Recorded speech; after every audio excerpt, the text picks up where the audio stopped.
Après des recherches sur un travail pictural de l'écriture dans la peinture, mon travail commençait à se déplacer naturellement vers la sculpture et depuis quelques années vers le dessin. Le précepte sur lequel moi je commence à produire, c'est les limites de représentation du divin dans différentes civilisations. Et à travers le troisième dogme du 10e commandement, qui est « tu ne représenteras pas d'image taillée », on n'a plus aucun système de reconnaissance des individus qui sont naturellement classés, donc Jésus de Nazareth avec les 12 apôtres. Cette pièce-là est une des ramifications des autres pièces, des autres dessins qui partent tous de la problématique des limites de représentation du divin. Et donc le lien va se faire naturellement après avec l'autre installation qui représente les 16 gravures de Dürer de l'Apocalypse, la révélation de l'Apocalypse de Saint Jean, qui sont des gravures sur bois d'une 37-39 cm sur 22, qui sont là imprimées sur des draps de bain. Dans l'Apocalypse, c'est d'abord de donner à voir les 15 gravures qui sont le reflet d'une société du XVIe siècle avec ses fléaux, ses crises, ses angoisses. Étymologiquement, le mot apocalypse, c'est la transcription d'un terme grec qui traduit de l'hébreu nigla, qui signifie la mise à nu, l'enlèvement du voile ou la révélation.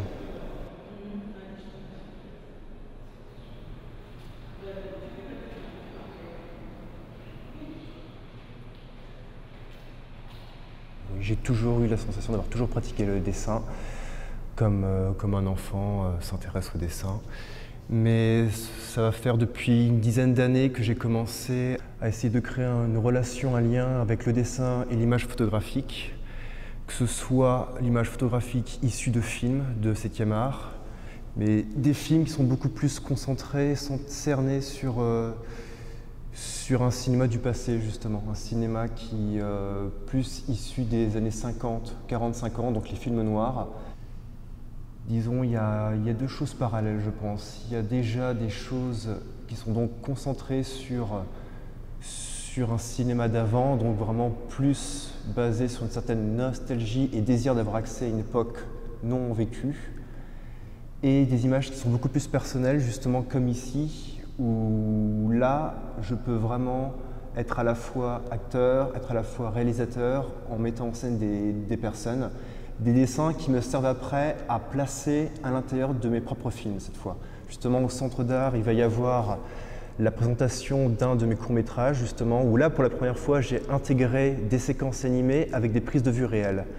Et là justement mes propres dessins me permettent vraiment là d'essayer de faire une confrontation entre une image granuleuse graphique de dessin et une image granuleuse de la pellicule de film.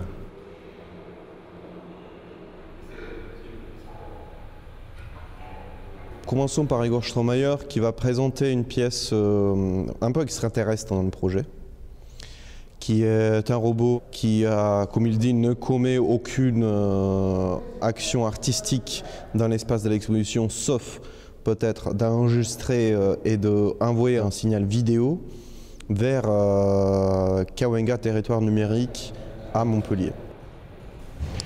Ensuite, donc, nous avons Katarina Zdiela qui présente une double vidéoprojection. Ça suit l'histoire d'une vraie personne qui s'appelle Branko, qui est d'origine serbe et qui est un immigré en Hollande comme Katarina. Donc Branko, il a toujours voulu être acteur.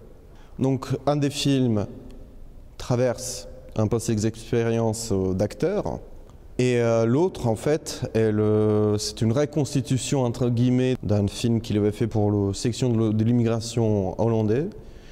Et puis ensuite, nous avons Zoran Todorovic. Donc, il a mis en place un système de mini-caméras sur un enfant gitan errant dans la ville et sur un chien errant de la ville qui s'est baladé dans un quartier de Belgrade.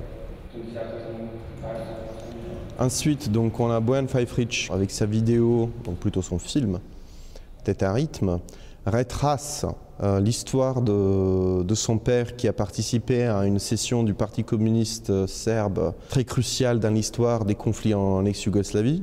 Et son père s'est endormi lors de cette session, donc il n'a pas pu porter son vote ni son jugement.